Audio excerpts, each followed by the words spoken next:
inducción del parto es un proceso realizado para iniciar el trabajo de parto. Esto se realiza solo cuando es necesario, ya sea por causas maternas o causas fetales. Tu médico o comadrona será quien indique cuándo hay que realizar esta inducción. Esto se puede hacer por diferentes causas, ya sea las más comunes, por ejemplo, cuando se produce una rotura de bolsa y no se inicia el trabajo de parto, o bien también cuando ha pasado en más de una semana la fecha probable de parto, o incluso también antes de la fecha probable de parto si se asocian algunos factores de riesgo, como por ejemplo la diabetes gestacional, la preeclampsia o la hipertensión, la falta de líquido, defectos en el crecimiento del bebé, signos de infección u otras muchas causas. El profesional que realiza tu seguimiento en la consulta será quien indique el momento en el que se debe realizar la inducción, pero también es posible que durante una visita en urgencia se pueda indicar una inducción porque se haya diagnosticado alguna patología. El trabajo de parto normal consiste en dos fases. Una primera fase en la que se producen cambios cervicales, que son el acortamiento, el ablandamiento y la dilatación cervical. Y una segunda fase que es el propio descenso del bebé, que se conoce como el expulsivo. La inducción del parto intenta imitar estas dos fases. De esta forma se diferencian dos procedimientos. El primero es la maduración cervical, que lo que intenta es conseguir ese acortamiento, ablandamiento y dilatación cervical. Y por otro lado, la propia inducción del parto, que consiste en conseguir unas contracciones uterinas para que se consiga un parto vaginal.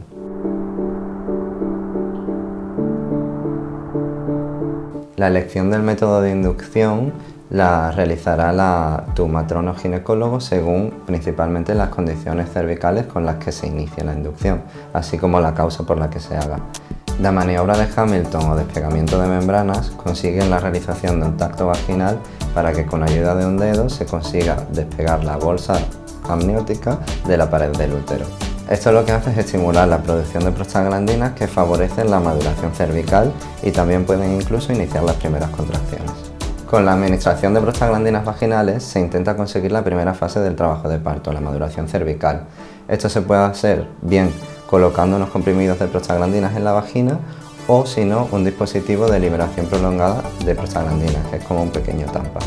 El balón cervical consiste en la colocación de una sonda a nivel del cérvix, que se infla con agua destilada. Esto lo que consigue es una dilatación mecánica del cuello y además esto se suele asociar con la colocación de prostaglandinas a nivel vaginal. La administración de oxitocina por vía endovenosa se inicia a bajas dosis y se aumenta progresivamente hasta conseguir unas contracciones a un ritmo adecuado.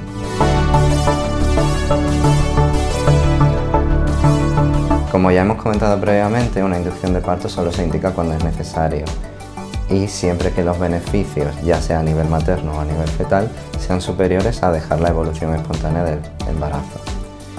Sin embargo, es importante comentar que una inducción de parto siempre conlleva un mínimo aumento de riesgo de terminar en un parto instrumentado o en una cesárea.